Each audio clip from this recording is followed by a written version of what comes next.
วันที่1มิถุนายนของทุกๆปีแม่นวันเด็กน้อยสากลซึ่งปีนี้เป็นปีที่พิเศษสาธารณรัฐประชาธิปไตยประชาชนลาวได้เฉลิมฉลองวันเด็กน้อยสากลครบรอบ100ปีภายใต้คำขวัญสร้างความเข้มแข็งให้เด็กทุกคนสิทธิเท่าเทียมกันอนาคตที่ปลอดภัยซึ่งบ่เพียงแต่เป็นการเฉลิมฉลองเท่านั้นแต่ยังเป็นการเตือนใจทุกคนในสังคมถึงความรับผิดชอบร่วมกันในการปกป้องดูแลเบิ่งแยงและส่งเสริมลูกหลานของพวกเฮาวันเด็กน้อยสากลแม่นวันที่มีความหมายสำคัญยิ่งเพราะเป็นการยืนยันว่าเด็กน้อยแม่นอนาคตและความหวังของชาติมื้อนี้ยังเป็นมื้อที่ย้ำเตือนอย่างแข็งแรงของความรับผิดชอบร่วมกันของพวกเฮาเพื่อประกันว่าเด็กน้อยทุกคนสามารถเจริญเติบใหญ่มีความสามารถและได้รับโอกาสประกอบส่วนอย่างเต็มที่ในมื้อนี้พวกเราได้เห็นการแสดงความรักและการช่วยเหลือจากทุกภาคส่วน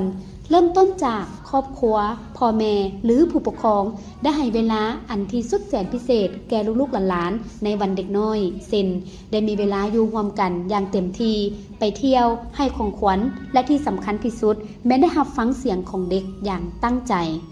หลายครอบครัวได้ใช้วันนี้เป็นโอกาสสัญญากับลูกว่าจะหักเบิ่งแยงปกป้องและสร้างโอกาสที่ดีที่สุดให้กับลูกๆของตนเองและที่น่าประทับใจกว่านั้นรัฐบาลได้แสดงคำหมายมั่นอย่างแข็งแรงในการส่งเสริมสิทธิเด็กและการปกป้องเด็กของพวกเขาบ่ว่าจะเป็นทางด้านกฎหมายนิติกรรมแผนงานต่างๆอย่างหลวงหลายเพื่อสนับสนุนชีวิตการเป็นอยู่และการมีส่วนร่วมของเด็กให้หลายขึ้นท่านผู้ชมที่เคารพวันเด็กน้อยสากลบ่แม่นเพียงแต่วันเดียวเท่านั้นแต่แม่นทุกๆวันของพวกเขาในการรักษาคำสัญญาของพวกเขาเพื่อให้ทุกๆวันของเด็กได้รับการดูแลเบิ่งแยงการเข้าถึงการศึกษาสุขาภิบาลการบริการสุขภาพและการปกป้องซึ่งสิ่งเหล่านี้จะเป็นพื้นฐานสำคัญที่กำหนดอนาคตของประเทศลาวพวกเขาในวันข้างหน้า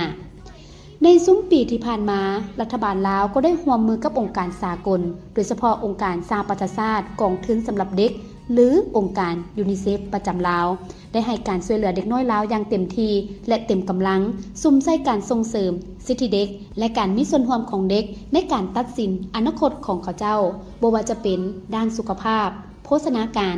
การศึกษาการปกป้องและปัญหาต่างๆที่กีดขวางการพัฒนาเด็กท่านบิลาออรังเซฟดูรานีผู้ตั้งหน้าองค์การยูนิเซฟประจำลาวได้เว้าถึงสิ่งที่ให้วันเด็กน้อยสากลปี 2025 มีความหมายที่พิเศษสำหรับสปป.ลาวว่า International Children's Day is such a beautiful event to celebrate children. There's so much to be proud of. UNICEF is very proud to be working very closely with the government of PDR to celebrate children, to make sure that every child is healthy, well-nourished, learning and safe. And this is a time to celebrate all those achievements. PDR has achieved so much in terms of reducing children who die before they turn 5, children who die at their birth.